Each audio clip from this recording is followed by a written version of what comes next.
कहानी की शुरुआत होती है राजा के महल पर। उसी महल में महल का राजा था महाराज राइस्टार। महाराज हमेशा किसी के साथ गलत नहीं होने देते थे। वह जो भी कहते वही होता था। महल के चारों तरफ खतरनाक सैनिक पहरा देते थे। एक दिन महाराज राइस्टार अपने घोड़े चेतक के साथ शिकार ढूंढते ढूंढते जंगल की ओर चले गए।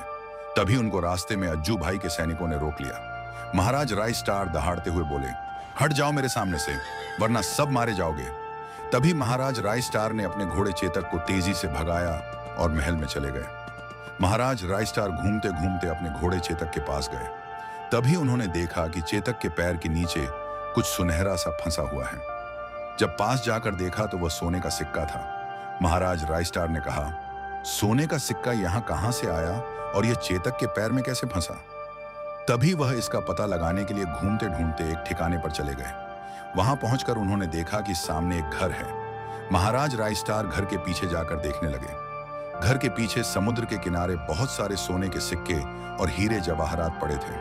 महाराज ये देखकर हैरान हो गए और बोले, आखिर यहाँ इतना सारा सोना और हीरे जवाहरात कहाँ से आए और किसने यहाँ रखे हैं?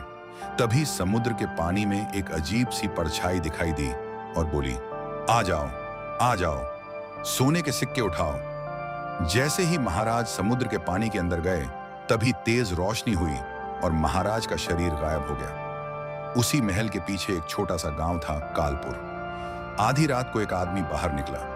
तभी महाराज राइस्टार वहां पहुंचे और घोड़े से उतरकर उस आदमी के टुकड़े कर डाले। अगली सुबह गांव वालों को उसकी कटी हुई लाश मिली। अगली रात एक आदमी बाहर खड़ा था। तभी महाराज राइस्टार पहुंचे और तलवार से उसके टुकड़े कर दिए और वहां से वापस चले गए। तभी यह सब गांव का एक लड़का अज्जू ने देख लिया। अज्जू उनके पीछे पीछे गया। तभी उसने देखा कि समुद्र के किनारे महाराज राइस्टार किसी से बातें कर रहे हैं। तभी महाराज राइस्टार अपने घोड़े से दहाड़ते हुए बोले, चलो, और फिर वहां से तेजी से चले गए। आखिर समझ में नहीं आ रहा था कि महाराज राइस्टार सबको क्यों मार रहे हैं।